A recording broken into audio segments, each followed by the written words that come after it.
আজ আমি আপনাদের ডিম পটল রান্না করে দেখাবো। খুব সহজভাবে দেখাবো, আপনারা খুব সহজেই করতে পারবেন। এতে আমি পেঁয়াজ রসুন ব্যবহার করব না, এটা স্বাস্থ্যের পক্ষে হানিকর। খুব অল্প তেলে আমি রান্নাটা করব। পটলটা কয়টুকুনি তেলে ভাজলাম দেখলেন তো। পটলটা লাল লাল করে ভেজে তুলে নেব। ওর সাথে আমি আলুগুলো দিয়ে দেবো। পটলের সাথে আলুগুলোকেও ভেজে নেব। পটলের সাথে আলুগুলোকেও ভেজে নেব। যত পারবেন কম তেলে রান্না করে খাবেন, দেখবেন আপনাদের শরীর স্বাস্থ্য সব ভালো থাকবে।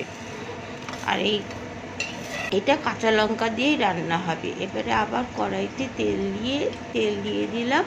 তেল দিয়ে এবার ডিমগুলোকে আমি ভেজে নেব। ডিমের গাগুলোকে না একটু চিড়ে দেবেন, ডালে দেখবেন ডিমের ভেতরে মশলাও ঢুকবে, নুনও ঢুকবে, খুব ভালো টেস্ট হবে। ডিমের টেস্টটাও, কুসুমের টেস্টটাও একটু তরকারির মধ্যে আসবে। তাহলে ডিমটাও ডিমের তরকারি রান্নাটাও খুব ভালো হবে, আলু পটল দিয়ে ডিম রান্নাটা। এবারে ডিমগুলোকে লাল লাল করে ভেজে আমি তুলে নেব। তুলেও নিয়েছি। এবার কড়াইতে ওই ডিম ভাজার তেলের মধ্যে পাঁচফোড়ন আর গরম মশলা, এই 3-4টের মতন এলাচ আর দারচিনি দিয়ে মশলাটাকে ভালো করে ফোড়নটাকে গরম করে নিয়ে সুগন্ধ বেরোনোর পর টমেটো দিয়ে দিলাম আর একটুখানি আদা দিয়ে দিলাম। আদা দিয়ে এবারে মশলাটাকে আমি একটুখানি নেড়ে নেব। নেড়ে নিয়ে এপিট করে নিয়ে নুন দিয়ে দেবো, যাতে টমেটোটা গলে যায় তাড়াতাড়ি। এবারে হলুদ দিয়ে দিলাম পরিমাণ মতন, তরকারি অনুযায়ী, আর চিনি দিয়ে দিলাম। চিনিটা আগে দেওয়ার কারণ হলো এই মশলা কষানোর সাথে সাথে চিনিটাও তো কষতে থাকবে। চিনিটা না ক্যারামেলাইজ হয়ে গিয়ে না তরকারিটা না খুব লাল হবে। আপনাদের শুকনো লঙ্কা বা কাশ্মীরি মির্চ কিছুই ব্যবহার করতে হবে না, তরকারি লাল হবে। আপনারা শুকনো লঙ্কাও বা খাওয়া তো ভালো না, ডাক্তাররা এমনিতেই খেতে না পারে। আমি মশলাটাকে ভালো করে কষিয়ে নেব।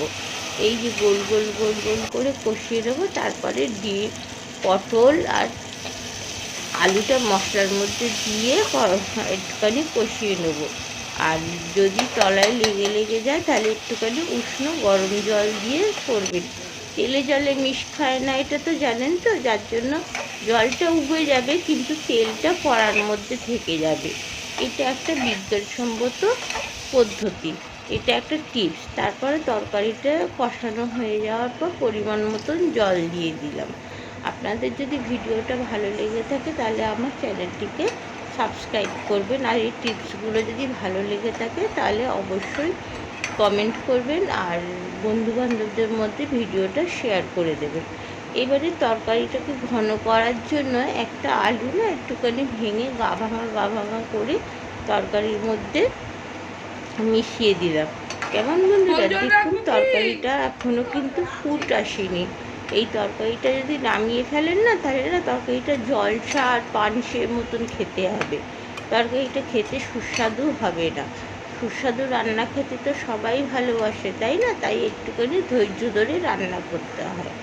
এই যে আমি একটুখানি ফোটালাম, তারপর একটু ঘি দিয়ে দিলাম। ঘিটা দিয়ে আবার একটুখানি ফোটাবো। আমার এটা বাড়িতে তৈরি করা ঘি।